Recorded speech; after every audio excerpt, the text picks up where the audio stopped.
Joe and Reese and Big Food Shop. So now I want to give it back to Reese and Ethan so they can start telling us about how Guerrilla Rodeo, because I'm just loving this sitting here listening of how all this stuff transpired, because by this point the insiders were done. Like we were kind of done, and like I was getting a job and I'd been married and all this stuff. So this is the part where I was kind of out and just kind of hearing things through people who I, was still in contact with. So this is all not mind blowing, but this is all like new to me and fun to listen to. So keep that going. What you guys are talking about, which There's is crazy new information, man. Yeah, so much information. This is all new to you. This is blowing your mind. It is. It's 18 years later. It is.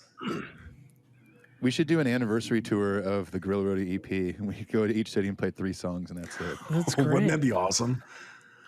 Or we open next time Five Iron does shows. We just open for Five Iron and just play the 3 songs and leave. Do like a big like Facebook Live thing where you just build it up, and then just do like 3 kind of halfway completed songs, and then end it. A 3-song live stream. Yeah. People are like, "Oh, it starts at 8. It's 8:07. Oh, it's done." And then just peace out. Yeah. I missed it. So I remember Reese quit ending Guerrilla Rodeo via email, and I was like, "This is weird." Okay, whatever. But it made sense because it's like him and Sonny wanted to like go for it. Ace Troubleshooter was still a thing, and not long after that, John Warren joined Reliant K, and then Supertones were still going. And then I did later. Yes. Were you in the Supertones then? Yeah, you were, and then you joined. Yeah. I was in the Supertones until we broke up in October 6th, 2005. Okay. We went well past the ska wave was more of a bay at that point. Yeah, Just you a weren't puddle. following the mandate to quit doing ska. You kept It was going. a puddle for sure. But what was weird about, I'm not trying to change the subject here, but real quick, what was weird was like there was still certain markets and countries where we still crushed it in 2005. Like there was especially a couple places in Europe, like Germany, Holland, Norway, Mexico. Really? Like, Yeah, Mexico, I feel see. Mexico was insane when we would play down there. It was so much fun. And like, there was a few years ago, me and Mojo were texting, or maybe he was in town. I can't remember what it was. Anyways, he was like, "Man, what if we got the Supertones back together, but didn't announce it here? We only did like Latin America. And we don't, but there's no like Instagram account, no Twitter, nothing. Yeah. Like, as far as everyone's concerned, we still don't exist. Yeah. But we're like crushing it in Mexico and Brazil and stuff. That would be amazing. That would be. Where did you so guys fun. play in Mexico? Where? Yeah. Guadalajara. Jeez. Okay. Yeah. It was awesome. Did you go see all the mummies in the cave? No, we didn't do that. I mean, it was all kind of new to us. Like, I mean, if you live in California, you might have been to like Tijuana and stuff like that, but it's a border town. It can be kind of sketchy and stuff. But none of us had ever been, and so the people that like hosted this festival like took us around and took us to one of their like families like restaurants, and it was closed that day, and they just had food for us. It was just like we got treated so well. It was so cool. How big was the the crazy show? part was it was probably like, I'd say like, I'm trying to picture it in my mind and take a guess. I'd say maybe like 5,000 to 8,000 people. Maybe. Holy cow. I mean, it wasn't just us. There was probably like 6 or 7 bands. Like it was like a short festival. That's cool. But it was rad. Like, I mean, these kids were so excited that we were there. And it was the one and only time I ever experienced, it was after sound check. We were going back to the hotel or something. Only time I've ever experienced people chasing the van and like putting their hand on the window, like Supertones. We're like, what the? And this wasn't like 2004. It wasn't like it was in 2000 or something. This was like a year or less before we were going to break up. And we were like, this is crazy. Brett Barker was there. He was on that trip playing for us. Now, did you guys ever find that playing in Europe, because I found this with the insiders, like at the end of our run, we played, like we would play locally. I talked on the last podcast about a little thing that I did with Ann Berlin, but it was like Reliant K, Ann Berlin came through town, and they were like, got a hold of us. Hey, you guys want to open for us? We're in your hometown. We'd love for you to play. So we did. it was like pulling teeth to get our friends and family to even come see us. And so it was like in the United States, when that wave crashed of ska, it was done. Like you couldn't get anyone to come to a show. But then we would go to Europe. So somehow through all that, a guy in Europe, a promoter, brought us over. We toured with Good Weather Forecast, which was like a German ska band that's now kind of like a dance band. But at the time, they were like a ska band. And then we also German did ska band. Yeah, Good Weather Forecast. Did the Germans like it? This is what I wanted to ask Ethan when he was talking about Supertones playing there, because every time we played in Germany, they just looked confused. Really? Yeah. Did you ever play Christmas Rock Night? Yes.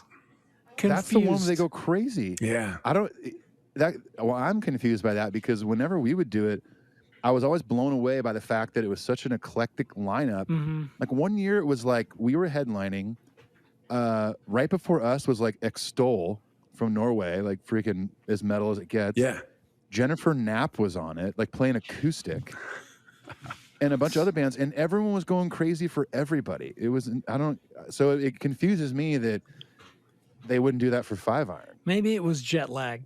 But what I recall, because we would play there after that one festival in Holland. You know, there was like the Christmas thing in it was Christmas Rock Night, and was it one Winter Wonder Rock? Yeah, Winter Wonder Rock. It was called? Yeah. So you'd like bands would switch places, and they had like buses going between. Oh, really? Yeah. Yep. We never played that one. We played the Christmas one, but we didn't play the Holland one. But I always felt like in the United States, people were very like fatty, F-A-D, like a fad, like F-A-D-D-Y. Also DDY. Yeah, whereas like in Europe, it's like, oh, this is a band that we love. And even though it's 10 years later, we support these guys. So in our hometown, like I said, we couldn't even get our friends and family to come to the shows in the hometown. But you go over to Germany and it's like, oh, Insiders are playing with Good Weather Forecast. And we were also lucky enough to do Demon Hunter. It was their first European tour. And so obviously people were coming. Ethan? Yeah. Obviously people were coming to see them. But we had tons of fans and tons of people there. Like it wasn't us playing for like a Demon Hunter crowd. Like there were legit Insider fans. And that was one thing that was always like crazy to me. Every place we went in Europe, there were tons of Insiders fans, and with or without Demon Hunter, we would have had good shows. And then like we come back to like American soil and like our own hometown, we couldn't pay people to come to our shows. Yeah. That's the thing that sucks about like trends especially in the US when you're a band based here, is that when your music's not cool anymore, like it's really not cool. Like you can go from selling out, 4,000 seat place to playing for 50 people or less, Yeah. But that's the crazy thing about other countries. And like, I've traveled to way more countries post Supertones or Reliant K or whatever, like as a tech for bands. And it blows my mind when I see other bands there. I'm like, wait, that band is still around? And then they're playing to like a massive crowd at some festival in Belgium or something. But like over here, it's nothing. Right. Yeah. Now, back to what Reese said, name the bands. I mean, I hope that's not goofy. I hope that's not like, I hope you don't feel like I'm trying to like undercut you. I don't care. I feel like and I mean this in like the most amazing, like complimenting way. You're like the Forrest Gump of music. Like Forrest Gump wove himself in that movie throughout all these amazing things in history. And you're like woven through these amazing bands in history. And like, I'll be listening to a band and I'm like, I didn't even know you were like teching and stuff for like Kings of Leon. And I was like, what? Yeah. How did you get, so like you're like the Forrest Gump that's just woven yourself through the history of like music from the 90s on. Far more intelligent and better looking Forrest Gump. Yes. No way. I mean, yeah. He had a nice box of chocolates, man. Yeah, he did. I worked for Jenny. Well, for Jenny, he really let her just run all over him, man. Every time I watched the movie, I was like, dude, come on, Jenny. That's hurtful. Like how many chances are you going to give her? Yeah, it's because she was in The Princess Bride. That's why. That's the only reason he lets her. It's because she plays acoustic guitar butt naked. He's like, as you wish. I'll say it. That does help.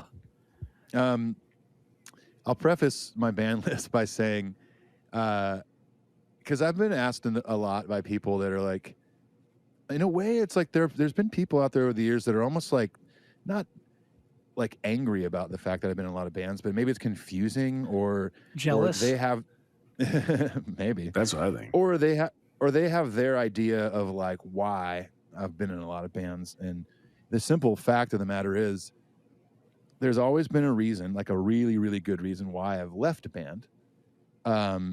It's not just like, oh, I'm bored, so I'm just going to go do something else, you know? And there's guys out there that are like that. I have to have a really good reason for me to like quit a band. So with that said, I guess I'll start with the Dingies. I mean, I have like high school bands and stuff, but nobody Let's knows hear those, about but, those.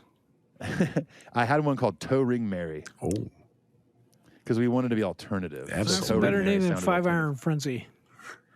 or Skunk Trumpet. Yeah. We literally played one show and played 2 songs, and it was our talent show. But our singer, his name was Sean.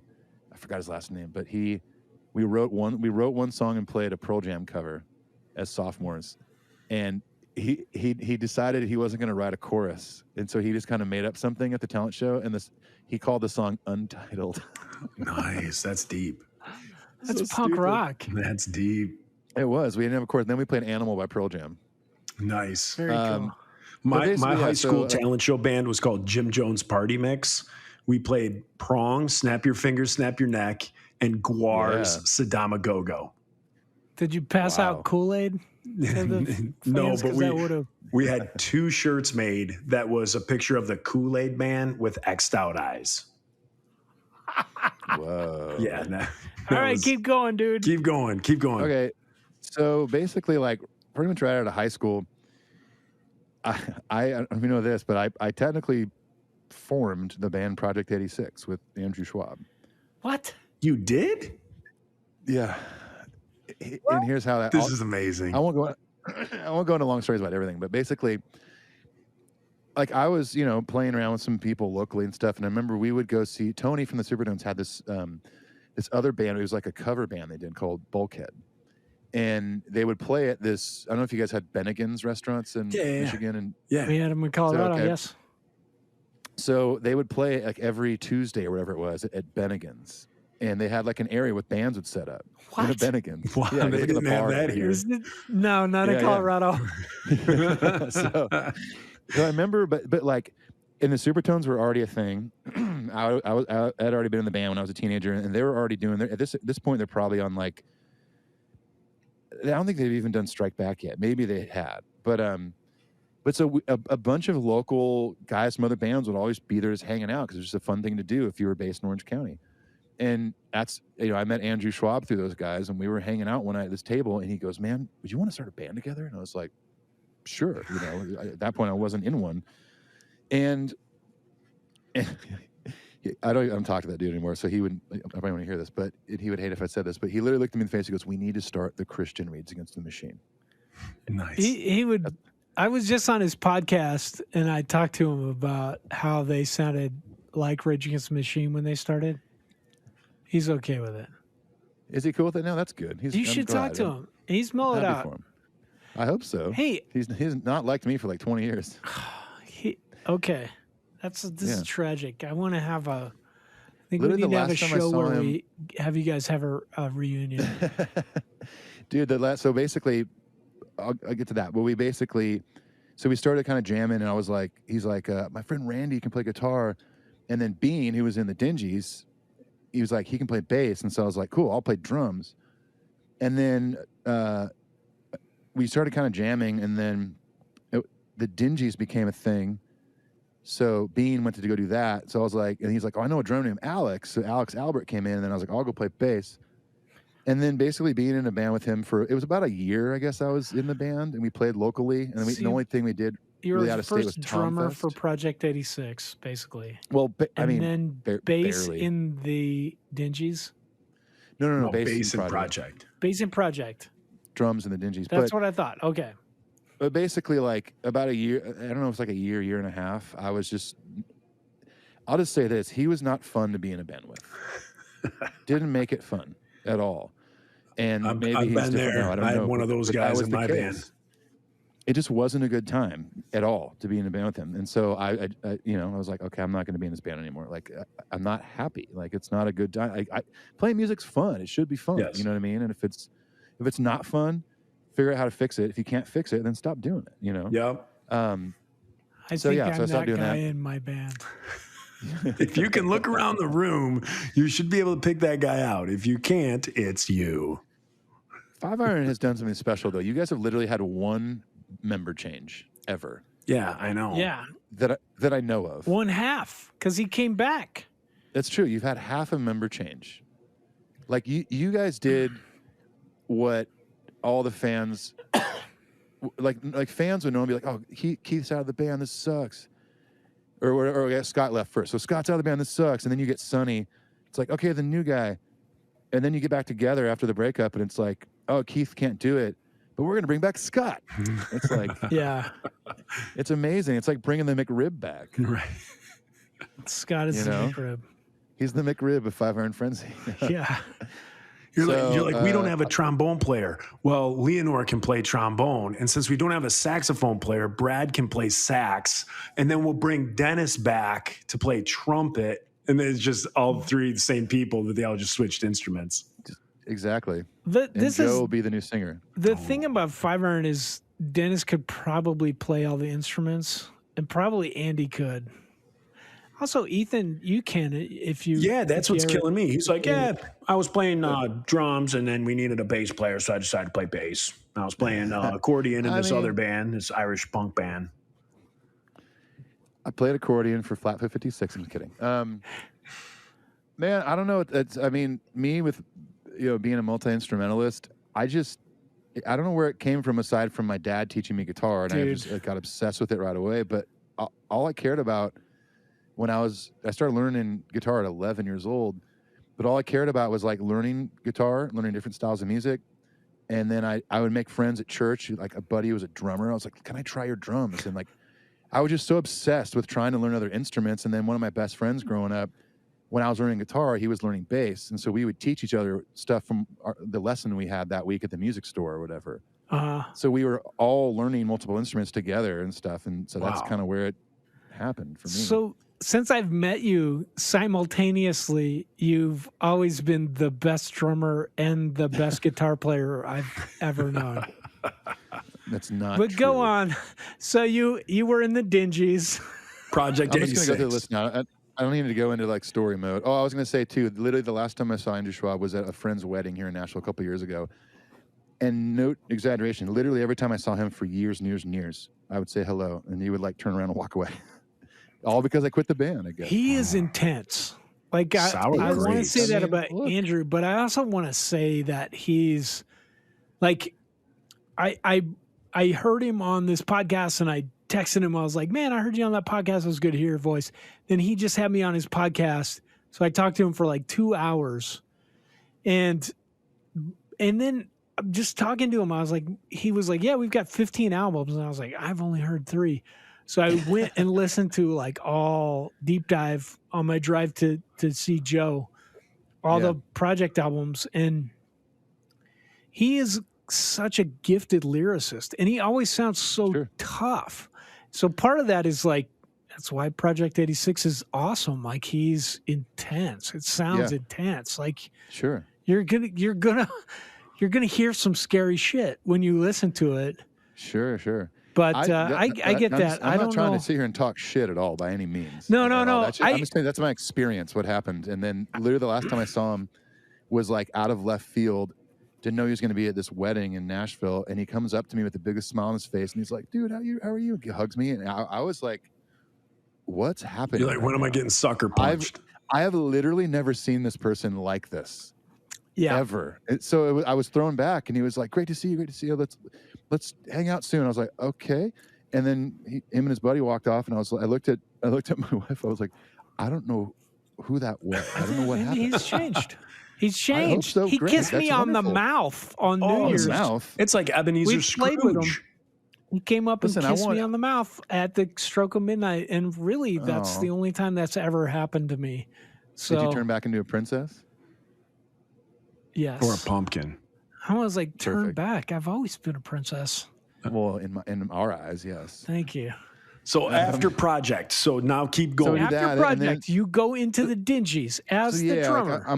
I'm friends with those dudes, and so I think Pegleg maybe hit me up, or Jeff Holmes, or like, hey, do you want to do? We need someone to play drums in the Dingies. And project was still kind of local. It wasn't like a big thing. They weren't signed or anything yet. I think Brandon came to the last show that I played for project at Tom Fest in Ska Mania, Yeah. Washington. Brandon's business plan could have just been like texting you. I guess texting didn't I work didn't even then. have a cell phone back then. Yeah, he could have just He could have paged camped me. out. He could have just parked his car outside of your house and just been like, who am I going to sign next? Right. Okay. Yeah. Sorry, dude. So yeah, I love Project, but then they were better off with Stephen Dale. That guy's an awesome bass player Okay. and has done awesome stuff on Starflyer Records. But so yeah, I was doing the Dingies, and that was like my first. Like we did a demo in Project, and I did send demos and stuff with other bands. But like the Dingies was my first thing where I was like, oh, we're signed. Like we're recording with Steve Kravac. Our first tour is with Value Pack and Goaty Hook. This is going to be awesome. You know what I mean? Yeah, so I did that. And then on that first tour, I got a call from the Value Pack dudes because, like I said before, if you were especially on Tooth and Nail in Orange County, everyone knew each other. Uh-huh. Like, we knew the Value Pack guys. We knew Stave Zaker guys. We knew Joy Electric. Everybody kind of knew each other. And so I get a call from Sean from Value Pack a week before the tour is starting and said, hey, our drummer just quit. Can you play drums for us and the Dingies on this tour? Oh, nice. And so my very first tour I ever did, I played drums for 2 bands, and they were like, we'll pay you $50 a night. And I was just like, I mean, I was blown away. Like, there's $50 a show, and we're playing like 6 shows a week. I was like, as a 19-year-old, I Yes. was like, this is so much money. That's Yeah. more than I made in 5 Iron Frenzy. Yeah, ever. Ever. It's more than I made. It's more than I made than the final Supertone show. I can tell you that. Or from Gorilla Rodeo. Definitely, I might have actually made more from Gorilla Rodeo than the last Supertone show. Just Okay. but anyway, so I did that, and then ended up leaving the Dingies for various reasons. We're all cool now. Everyone's great. I played on Pegleg's last thing he did 2 things ago, on a couple songs on drums, and then kind of in between that and the Supertones, the Value Pack dudes would call me. A lot of people would say like, "Oh, you were in Value Pack." I'm like, "Oh, not really. I was like a touring musician." For You them. were in them in a biblical sense. Can we say Like that? yes, exactly. Like I played their third record they did on that was not on Tooth and Nail. Like I played all the lead on, came in as a session musician, and then every once in a while they would just call me and be like, "Hey, we have this tour. Can you do it?" And I'm like, "Sure." And then I would do that, and then the next thing I knew, I think Tony or Mojo called me and said, "Hey, we're doing our 4th record." They were just finishing up like the Chase the Sun album cycle with the DJ. And he called me and said, "We need someone to play on the record. Can you do it? We have someone in there, but he's just not cutting it. Our producer doesn't like him. Not him as a person, just the way he's playing. He wants someone that plays a little more aggressive." And I was Playing like, guitar. yeah, playing guitar. He wanted somebody to play, and I heard the tracks this dude did, and they were very like timid sounding. And then I immediately like strap on a Les Paul and plug it into a Marshall and started doing my thing. And the producer's like, "Yep, that's what we need." So I was just brought in just to play on the record called Loud and Clear. So if anyone has that record, I'm listed under like extra musicians. I'm like, I officially rejoined the band like a few months later, but they'd already shot the video, they already did the photo shoot and everything, so I wasn't in that. Who'd they put I'm in the video? If they There's no guitar player in the video. Oh, Well, there's geez. there's 2 videos for that record, and there's not even really them playing much in the video. Or there might have been like a standing guitar player for the video. I don't know. I haven't watched that video in literally probably 20 years. So, but we did a second video for that record for a song called Wilderness, and I'm in that one. Okay. Yeah, so I did the Supertones, and then while in the Supertones, I rekindled with Reese Roper, and we do Gorilla Rodeo. We rekindled. That's the what I hear. romance. We did because I think me and Reese met when I was in the Dingies because I remember me and Pegleg would go see you guys play. I think Pegleg had a crush on Leonore, so Who didn't? Get in who line. didn't? But yeah, so we did. Yeah, so then I was a part of Guerrilla Rodeo, and then Reese email broke us up. But then the cool part was it was like the second to last year of the Supertones. You're far too And kind Reese- to me about this. You could just be like, No and then way, Reese dude. ruined everyone's life. I honestly I remember laughing when I got it. And I called somebody. I was like, Oh, "Did you hell. see Reese's email? This is hilarious." And but then Reese called me. I had moved back to California for a couple of years. I was living by the beach in San Clemente, and Reese hit me up about this new thing called Roper he was doing. He's like, "I still want to tour. I still want to make music." He's like, "Do you have any songs like I could write to or whatever? Or do you want to write some music for it?" I Is was there like, any "Yeah." way I can use you? Well, and what the best part was, and I don't know if you even specifically know this, maybe I told you back then, but I think I submitted like 5 like bedroom demos with like drum machines on them, but distorted guitars to Reese. And what I love about Reese's writing is that he didn't ask me to change anything. No, didn't change the key, the structure. He just wrote to it. Yeah. And I'm like, I'm not- oh, that's amazing. I'm used to just being told. That's Right, why. no, but it's great. But what was funny is all the 5 things I sent you were 5 songs I wrote for the Supertones that Mojo was like, and it weren't bad ideas or anything. It just wasn't fitting with what we were doing at the time. This So is I had him Two balls out. too much balls in this. But yeah, so they were originally supposed to be used for like the last Supertones record, I think, or they were just ideas that I wrote in my apartment in California. And then Reese ended up writing to him. I'm like, these are actually meant for Reese because this fits so much better with what he's doing. Did we use them all? Yeah, you used all 5. So tell me, did you get paid from this? As far as royalties go, Yeah, because I wasn't like I was sure didn't. checked out. Really? Nope, never got royalties for it. I remember getting an email from somebody asking about percentages. Uh-huh. And then to my memory, I never saw a check. I don't but think it's I've gotten a okay. check either. So It's fine. It's fine. I think we didn't could probably recruit. work. I think maybe we could get out of like get the masters back. from It's not even on like streaming services. No, is it? I bought. So there was like you know how like CDs people stopped buying them. They would go in some Yes. warehouse. Somebody would send you an email and be like, "Hey, we're about to burn these or whatever. We're going to drive a Yes. forklift over them.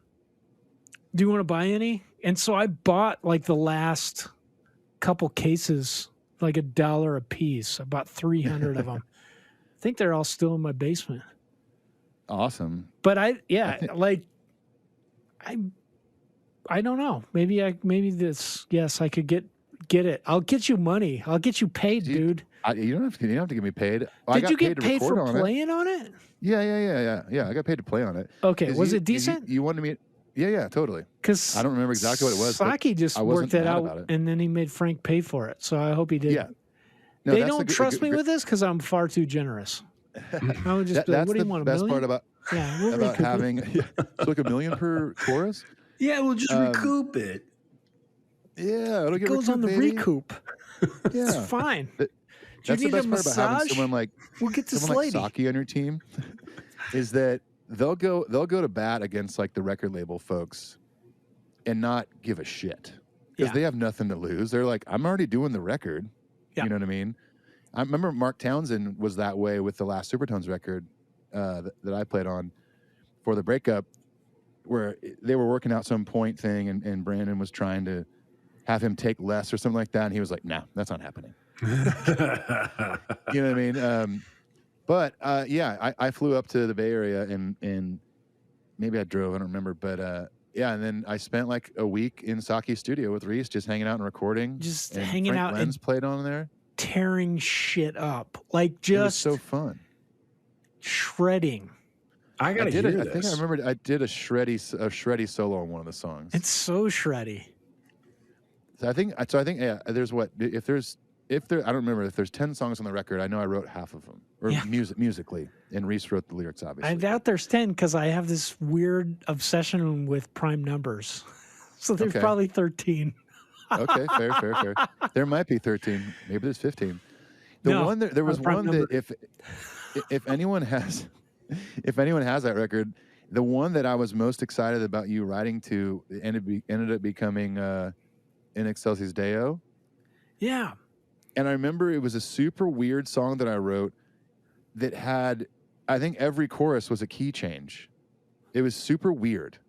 It is. I don't know why I weird. did It's it. Cool. I was just trying. Yeah, I was trying something just odd at the time. And Mojo was like, well, I don't know what to do with this. And so I gave it to Reese, and he just writes over it like it's nothing. And I remember hearing the vocal. I was like, damn, dude, this is awesome. Not like it's nothing. It was like 2 months of being trapped in a room. For a split second there, I still thought you guys were talking about Guerrilla Rodeo, but you guys are on to Roper, right? That's what we're talking Yes. about now? Yeah. So I have that Roper album. I love that I album. do. I like I that love album everything a lot. except one. myself. It's great, except me singing. I just was like, I wonder what it'd be like if I just acted like I was disemboweling myself on every note. I mean, That was great. Just vocal tracks on there. Yeah, just the opening track. What is it? Hello, Lame Wads. Yeah. That was fantastic. Like I just think it like boom right from the beginning. I just thought that album was really really good. So then And I what'd you think do after Roper? No, so after Supertones, then you did Roper, did Guerrilla Rodeo. No, Roper was recording the Roper stuff. I think was while I was still in the Supertones. Okay. I just wasn't on Okay. the road. Okay. And then so we with Supertones in early 05, we decided like, okay, I think it's time. Like, it was at the point where it was like, if this isn't financially making sense, like people have kids and houses and families and mansions and Ferraris and Lamborghinis and stuff like Exactly. The Supertone that. We're way. not making what we used to make. You know what I'm saying? Yeah, I had to sell my helicopter. It was a bummer. I know. Been there. But Sucks. I sold it to Dennis, actually. He has all that FU trombone money. That's really nice. But yeah, and then I moved back to Nashville after we finished in early October of 05. Had an awesome last show, like sold out, like 3,500 people. It was great. And then like literally 2 months later, I moved back to Nashville. And me and Dan Spencer were going to start a studio called Rebel Waltz Recordings. Yes. And we had it going for like about a year and a half or so. And it just, we didn't really know what we were doing, unfortunately. And so we just couldn't keep it afloat. But one record that was recorded there that a lot of people like was this Flatfoot 56 record called Jungle of the Midwest Sea. Very It was cool. one of like their fan favorites or whatever. And me and Dan produced it. And I felt like we had no idea what we were doing, but it came out good. And we rented it out to some people, like August Burns Red did like a bunch of overdubs there one time, stuff like that. In that time, because we weren't making a bunch of money on it or enough money to survive, I started trying to get a teching, guitar or drum teching touring gig. And Matt Hoops from Reliant K called me and said, "Hey, you want to come tech for us? We need somebody." I said, "Sure. I just need to make money." And because like I said before, the last Supertone show, things went bad on the behind the scenes, and we basically barely made any money off that show. And so I went out with them, and then fast forward maybe a year or so later, and Dave Douglas, the drummer, was leaving the band. And Matt Hoops asked me if I wanted to audition, because they were going to have two other guys audition. One was Colin from House of Heroes, who's a fantastic drummer, and I cannot believe that he didn't get that. He's an amazing drummer. He can do anything though. Not like He's you. so good. No, better than me. No. I can't do something like Vespertine. Have you heard his like pop Yeah. It's thing so he good. does? It's so good. You could do And, that if you it- wanted. I don't know, man. Colin just has the mojo. And I don't mean Matt Morginski. That's what I thought you meant. Like in like the Austin Powers way. He's got the mojo. But yeah, then I did that. Uh-huh. Oh man, I totally skipped over Demon Hunter. Sorry. Yeah, don't skip over Demon Hunter. Sorry, I love that's those your guys. favorite, Joe. Yeah. Sorry. Basically, that all happened. Demon Hunter happened like in the last year of the Supertones, and then into Reliant K, because Demon Hunter was a very part-time band, and I knew Don and Ryan because they did a couple album packagings for the Supertones, and out Because of they nowhere, worked Don, at Tooth and Nail, right? yeah, they were graphic designers at Tooth and Nail, like, and crushed it. They're insanely talented, and they still are, and they're crazily high respected in the graphic design world. It's stupid. Oh, nice. But Don from Demon Hunter called me, and I loved the band. I loved the first 2 records, and I like metal. So Don called me one day and said, "Hey, this is kind of random, but would you want to play guitar in Demon Hunter?" I was like, "What?" I was like, "Why would you want me to do that? I just got like I'm in a ska band right now, right?" He's like, "Yeah, but I know you can play metal and blah blah blah." I'm like, "All right, well, like, what's the commitment?" And he was like, "Basically, we're gonna 1 year we record a record, and the next year we tour it. So it'll be like 6 weeks a year is all we ask." And I'm like, "I think I could probably do that." Because I wasn't planning on touring much after that. Was my goal was like, we're gonna make a studio. Maybe I think that's what we're gonna do for a long time, and it changed. But but I mean, I recorded my first Demon Hunter record while I was still in the Supertones. Oh, We wow. had like time off, and I flew up to Seattle and recorded on that, and then went back and finished the Supertones year, and then in the following year in 2006 is when I toured with Demon Hunter for the first time. And yeah, so that happened there, and then I had to. Me and Don actually got out of the band at the same time because, much like he was getting very in demand in the graphic design world, I was super busy with Reliant K at the time.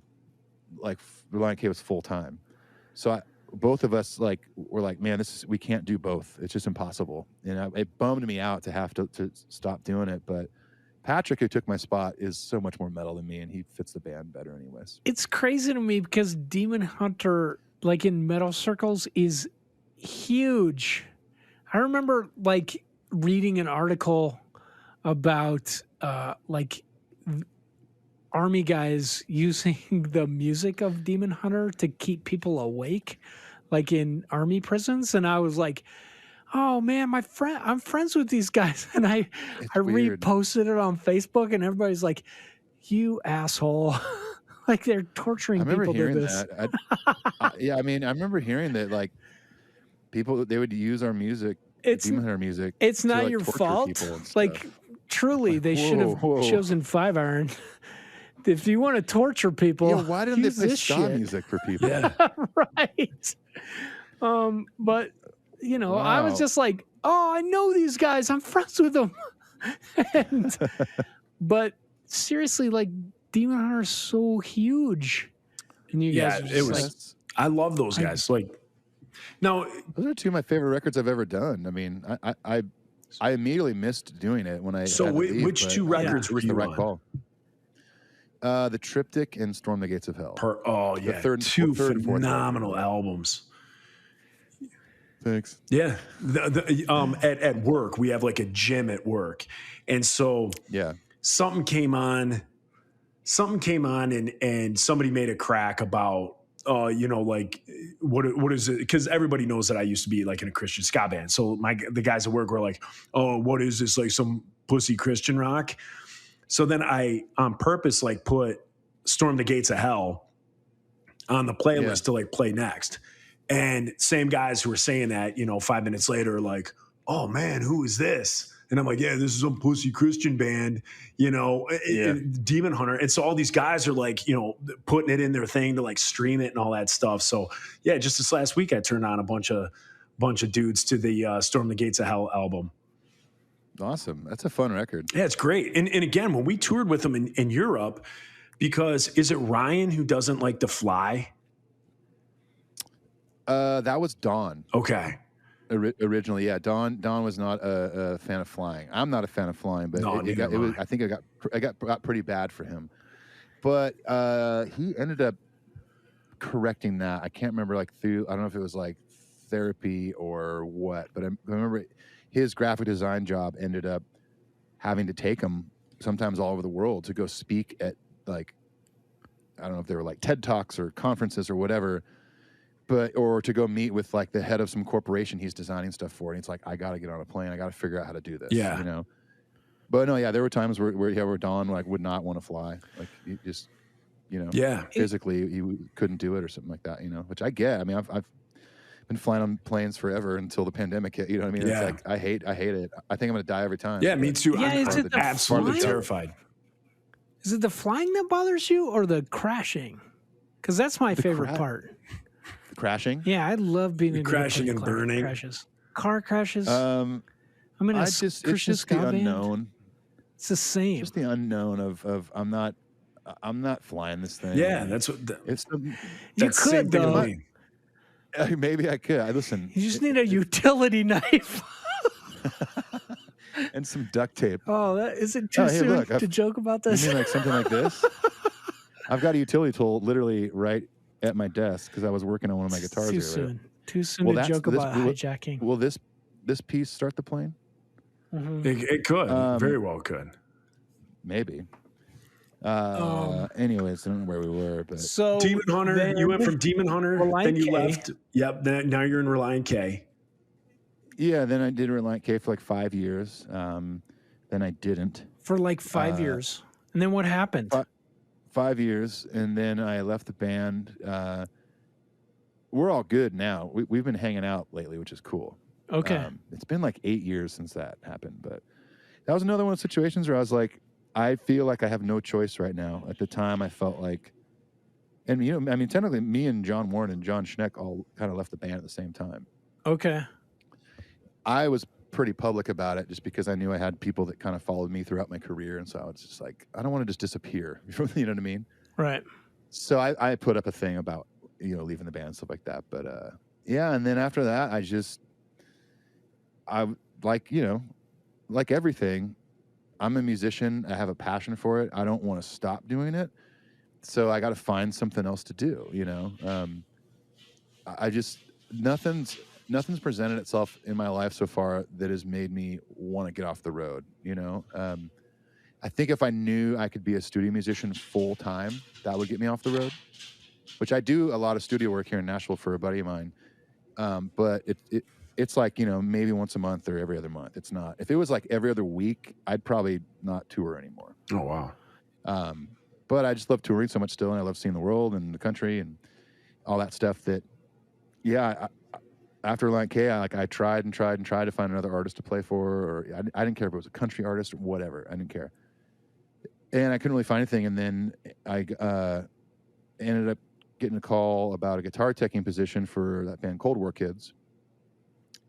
So I toured with them for a few months. And then in the middle of that, we were finishing a thing.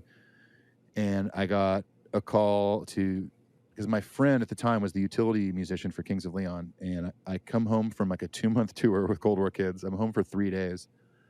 And I get a phone call about working for Kings of Leon. And I was like, I mean, I just got home, but this seems like a good opportunity and good money and blah, blah, blah. Yeah.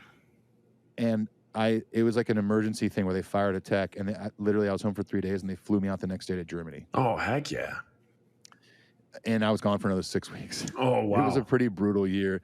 And that's you know, speaking of flying, that's when my flight anxiety and anxiety in general got really bad because I was just going through so much mentally, and I felt like I had no time to kind of just self-check me. You know what I mean? Like I never stopped Yeah. in that last kind of year. And man, I had some really bad nights in like England and stuff and Europe, just by myself in my hotel room and just like feeling like I was having like a full-on nervous breakdown. Just, you know, it was crazy. Heck yeah.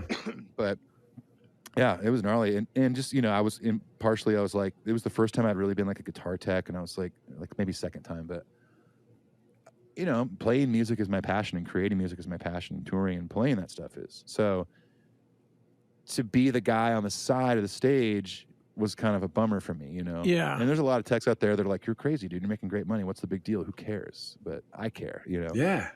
That's why when Reese comes to me and it's like, hey, can you get me some songs from this Project Roper? I'm like, hell yeah, I will. And like, I thrive on that stuff. And I immediately like start going through my hard drive or like changing songs and here, take these, you know? I love being a part of that creative process. I thought you were going to say when you send me a bunch of songs for Guerrilla Rodeo and then I don't write the lyrics or words. There's that too. Or also But, the dude, words. But when we chatted about trying to make a Guerrilla Rodeo record, I think I wrote 2 songs that week. I was just home. I wasn't on the road that week, and I was like, I'm just going to write some rock songs and send them in a Dropbox folder. How does this sound, though? Dang it, I turned it down. There it goes. How does this sound? Is that good? Yeah. That's the kind of stuff we need. We need more Exactly. of that in this world. Exactly. We need to- we need a We need to make Well, synth- Rocky recorders great again. I What? think Rocky in Your Pocket should start a band with Talkbox synth. Pocket. That's a great It's really idea. Look, it's called Rocky in Your Pocket. That I wonder is if you amazing. played that through the talk box, what kind of amazing sounds you could make. You probably could. Although you'd have to wire like a output jack for this thing or something. You could Maybe. do it. I don't know. You could do it. Pretty fun. Yeah, you can do anything. What about playing with that John kind of- Davis? John you didn't Davis. even talk about that. That was, well, so that to me that's like a different category of like, Shit you do on the side. You play with well, yeah, there's that. Well, the best or- people, and you're just like, this guy, he was in Super Drag. yeah. I'll play with him. Well, I mean, I put it in a different category in that. Or let me put it this way: I have family that like when I toured with Kings of Leon, there was a brief period where I got to be their auxiliary musician because the old guy left, and so I was like, "This is rad." Some people in my family are like, oh, "You're in Kings of Leon." I'm like, "No, I'm not. I'm not in Kings of Leon." Not in the biblical you are. sense. I'm like, "No, I'm not. I'm literally an employee. I'm not in photos. I'm not in the band. I don't have a spotlight on me. I'm in the background shadows, just playing parts." Yeah.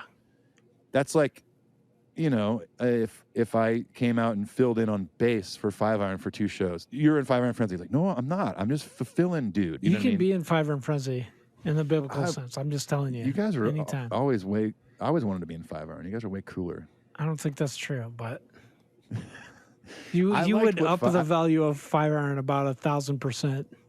I almost did bass on a 2-week run of shows. When was that? Like 2 years ago? You or Sonny hit me up about you were almost going to do a 2-week tour with the Aquabats or something. Oh man, I forgot about that. Remember? Oh, that would've And, been cool. Like Scott couldn't commit to the whole thing because of work or something, and Sonny's like, "You want to do it?" I was like, "Yeah, that'd be so much fun." And I think 2 other people couldn't go. That's what it's Yeah, like and being I in got- Five Iron. If you like being disappointed, you should try. That's why the Supertones got down to 6 members, and you guys have always had like 8 or 9 or something. Yeah. You have to be like, hey, let's have a vote. We are gonna get this goose that lays golden eggs, and then half the people will be like, does that mean I have to pick up goose poop? I'm not gonna do it. And then it's over. That's what it's like. Oh, I feel like that's actually, you know what? I was about to make a joke about a future Five Iron album title, but you kind of already did it on the Roper record. Like, brace yourself for the mediocre. Yes. Like, prepare to be disappointed. is the new Prepare. EP by Five Iron Frenzy. That's how it is. Now, were the Kings of Leon the last band you were with? Or was this Jonathan Davis off thing? and on? No, John Davis thing happened when I moved back to Nashville, and he was doing his solo stuff after Super Drag. Okay. And he had a live touring band, and at a certain point, like those guys weren't around anymore or something. And then I met John because at one point we shared the same manager, and we brought him in on the last Supertones record to play some organ and like backup vocals and stuff. Okay. We thought it'd be super cool, and he said yes. We didn't think he'd even care, but he said yes, and he was super cool. We became buddies, and then then he just asked me one day, he's like, "Hey man, do you want to play some shows with me on guitar or whatever?" I'm like, "Sure." And so I got to play. He's with like, him you a want to bunch, play in my know. other band, Korn? Well, and what was great too is that, you know, after he kind of was done with his solo thing, he did like this punk rock thing with some friends, and then him and Brandon from Super Drag started this new band called the Leaves of Memory, which is awesome. And John hit me up again. He's like, "Hey, you want to be in the live band?" I was like, "Hell yeah, I do," because that record is awesome. They have like 4 records out now, but he's like, "I mean, we're not going to tour." He's like, "We're literally going to maybe play 1 show a year." I was like, "Count me in." That sounds like so much fun. That'd still. be great. So yeah, the things like that, it's like I look at it differently where it's like I'm not a member, I'm not contributing to anything but the live sound. I'm not writing songs, I'm not on the records, you know, same thing with like playing with Kings of Leon. I wasn't in the band, anything like that. I just literally was on stage playing parts that had already been written for years. So it's the difference between a band member and like a hired gun. Yeah. And I've done both, so. Man. That's amazing. I remember when you were out with Kings of Leon and I had heard that, and I was the same thing. I was like, oh, I got a friend who's in Kings of Leon. He's playing guitar for Kings of Leon. and stuff like I that. wasn't in it though. See, It doesn't matter when you're bragging about your boy, you're in it. But it was cool. It was totally cool. And then I guess the last thing I did that, and then 2 years ago, that band Need to Breathe. We're looking for an auxiliary player just for one tour. Like it was like an acoustic theater tour, and someone recommended me, and so I went out and did like acoustic electric, some lap steel guitar, percussion, stuff like that for them.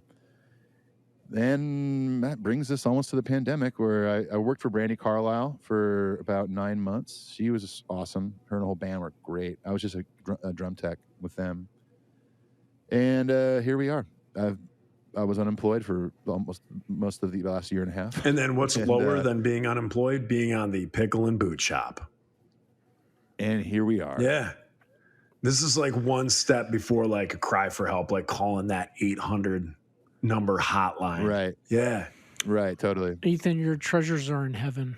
Yeah, for being that's in the right. Pickle and That's Boot right. Shop. We can't pay you for this, So but we have to offer in you. heaven. Two of my wait, are you kidding me? I'm out of Yeah, here. yeah. No, I'll Venmo you. Just tack it onto my Roper royalties. You guys, we are at about the 2 hour mark. We don't want to take up any more of Ethan's time. Ethan, so much to do I tonight. have like tons more questions and stuff. So hopefully in the future we can do a part 2, have you back on. If you're not doing anything soon, hopefully we can knock it out soon while all this stuff is fresh in our minds. Yeah. But Maybe the next time I'm on, we'll be talking about the new Guerrilla Rodeo record. oh, that'd be great. That'd be Exactly. great. Hopefully Reese could put some lyrics to it, and then we could hear a little sample maybe on the next one. Come on. I'm just going to tell you the tentative title is called the most fancy of the fanciness. Album ever. Prepare to be disappointed is a new Guerrilla Rodeo Damn record. it, is prepare to be disappointed. All I right, was you guys. inspired by Reese's soundboard on episode 2 or 3. Do it. We need to just do an entire episode of a soundboard. Like nobody says anything, just an extra. We just talk to each other through soundboard. Soundboard. Yeah, the only way we can Do you remember- communicate is through soundboard sound bites. Remember how awesome? Talks. I think it's still around. The website eBombs World was, Yeah, yeah. and they had that whole section of soundboards. Yes. And then they would post people prank calling businesses with the soundboards. Like Yes. it would be like Arnold Schwarzenegger soundboard calling like Costco. It's like, who is your daddy? What does he do? Right.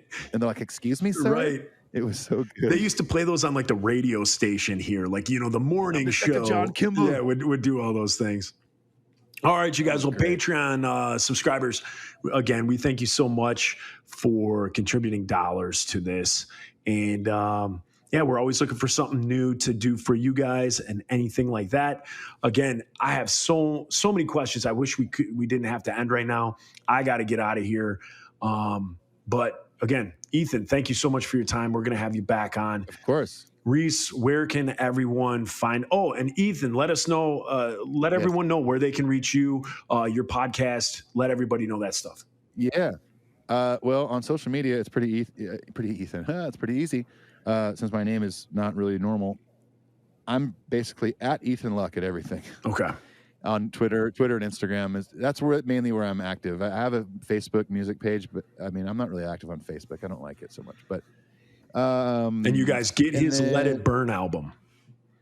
Yeah, I I've love got- that I've album, got, and I just You put didn't that even on talk a about Saturday Ethan Luck and morning. the Intruders.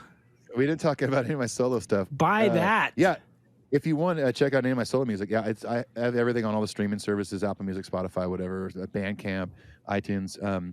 Yeah, I have 4 EPs and full-length record, and I'm just about finished with the second full-length. It's going to be an instrumental surf western record, Oh wow! and that's for real. For real. Wowzers! I sent you guys both a link. I haven't gotten your feedback yet. I'm which gonna is really post it. disappointing. Post it. Yeah, Yeah, I so forgot to listen that's to all there. it. I've got it. If you like other podcasts about specific things like Metallica, then you can listen to my Metallica podcast called Metal Up Your Podcast. There you go. And you're There's only also doing 235 pirate radio. episodes. Are you still doing pirate radio? The Pirate Satellite, yeah, Pirate Satellite. It kind of comes and goes in waves, much like ska music. Yeah. So I haven't done one for a few months, but I'm gonna try to pick that back Oh, up here perfect. shortly. And that's a pretty short listen. There's only about 30-something episodes on that, but yeah. So doing that, and hopefully I'll be back on the road here soon, doing something, making a living again. Perfect. It's cool. Gotta, yeah, like, all my boats don't pay for themselves. Okay, Yeah, right, exactly. and I still have a helicopter landing pad that doesn't get used. It's just collecting Super Tones dust. royalties not kicking in for that. No. Right. I feel bad. Is there going to be one listener that's like, dude, I knew that those guys were the rich. Ethan even said they had Ferraris and Lamborghinis. Right. There's always someone that absolutely believes everything. Yeah, awesome. Reese, Well, where can believe it. Go on. Oh no, I said believe it. That's all. Believe it. Go on. Believe it. Reese, where can they find us for all our nonsense?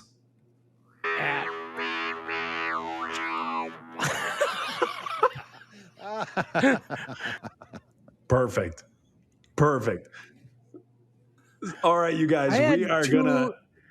two of What? these giant things of rum and ginger ale. That's my problem. And I was like, hey guys, You just during a 2-hour cast, you just drank a half gallon of rum. It's is impressive. there something wrong with that? No, not at all. Not at all. I don't see Your a liver problem. loves you. Hey man, it's like you're on an island and it's island Yeah, time. It's yeah, island man. time. Yeah, man. We're talking Yeah, Scott. man. All right, you guys. I teach you. Speaking of rum, you need to. I'll teach you off air, or send it to you. Make a drink called a painkiller. That I learned when I was in Puerto Rico, and it's amazing. Oh, I want to yeah. know about And this now. dangerous. Yeah. Tell us now. Painkillers. Light rum, dark rum, coconut cream, orange juice, pineapple juice, and then I think the coconut cream is like the topping, and then you put nutmeg on top of that. Uh-huh. Chef's kiss. It's amazing. All right.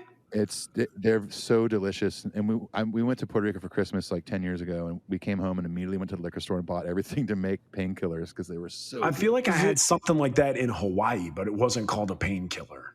I don't know what it It was was called. called It might Cream be- of Samyang Gai. Yeah. It was called a killer of pain instead of a painkiller. That's it. All right, you guys, I got to Called get Aloha, out of here. man. And so we will catch you guys later. And that is that. See ya, everybody. Bye bye.